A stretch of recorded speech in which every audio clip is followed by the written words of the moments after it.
Hello বন্ধুরা, সবাই কেমন আছো? আশা করি সবাই খুব খুব ভালো আছো। আবার নিয়ে এসেছি তোমাদের সামনে একটা নতুন ব্লগ, যেখানে দিনটা ছিল সানডে।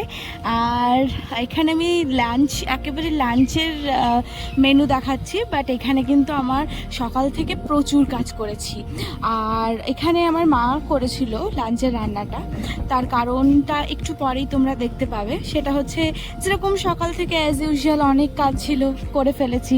তো তারপরেই হচ্ছে এখানে হালকা করে চিকেন রান্না করা হয়েছিল। তার কারণ মা বললো যে রিচ খাবো না, কয়েকদিন ধরে খাওয়াও হচ্ছে। আর না খাওয়ার আরও একটা কারণ আছে, সেটা তোমাদেরকে এক্ষুনি বলবো। সেটা হচ্ছে, আমাদের আজকে ডিনারে আমরা ডিসাইড করেছিলাম আমি আর মা যে বিরিয়ানি করব। তো তার জন্যই এত কিছু। তো এই দেখো, এখানে আমার মা পুজো করেছে, কি সুন্দর লাগছে।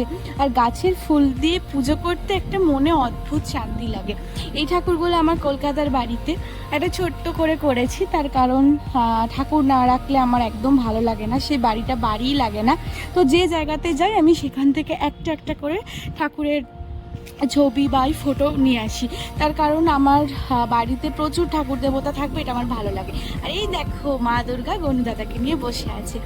আর বুঝতেই পারছো কি অবস্থা, মেঘ করেছে আর সাথে সুন্দর একটা মলয় মৃদু বাতাস বইছে, যেটাতে মন একেবারে শান্ত হয়ে যাচ্ছে। আর এটা হচ্ছে তোমার বৃষ্টি পড়ছে, দেখো বৃষ্টি শুরু হয়ে গেছে। তো তখনই আর কি বর্ষার, তোমাদের হয়তো সমস্ত জায়গাতেও হচ্ছে বৃষ্টিগুলো। আর সন্ধেবেলায় আমি শুরু করে দিয়েছি বিরিয়ানি তোড়জোড়। এখানে বিরিয়ানির সব প্রসেসটা আমি দিতে পারিনি, তার কারণ একা হাতে সব করেছি। আর আমি কেন আরোই দিইনি, তার কারণ আমি আগে করে দেখব কোনো নতুন কোনো প্রসেস যখন আমি ইমপ্লিমেন্ট করি রান্নায়, তো সবার আগে আমি নিজে করে দেখব, তারপরে আমি অন্যকে রেসিপি বলবো। তো তোমরা হয়তো কিছুটা গেস করতে পারছো।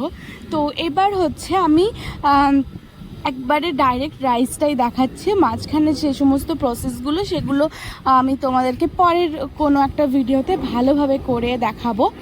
আর বিলিভ মি গাইজ, এইভাবে তোমরা যদি করো বিরিয়ানিটা, তোমাদের একটা আলাদা রকমের টেস্ট আসবে। তো দেখেই হয়তো বুঝতে পারছো কতটা সুন্দর। আমি একটা স্পুনে করে করে একটু আলাদা করে রাখছিলাম, তার কারণ হচ্ছে আমি যাতে এটা লাঞ্চে নিয়ে যেতে পারি পরের দিন, তার কারণ বেশি ঘাটাঘাটি না করাটাই ভালো, দেখে বুঝতেই পারছো। আর এখানে আমার পার্সেল এসেছিলো একটা ন্যাকা থেকে। তো এই যে ছোট্ট একটা পোচকো একটা লিপস্টিক, তো এটার অর্ডার করার কারণ হচ্ছে এটা আমার একদম অফারে ছিল, তো নিয়েছি। হাঙ্গার ফর বেরি রেনের এই লিপস্টিকটা তোমরা ইউজ করে দেখতে পারো, আশা করি খুব ভালো লাগবে। দেখা হচ্ছে নেক্সট ব্লগে। সবাই ভালো থাকো, সুস্থ থাকো, টাটা।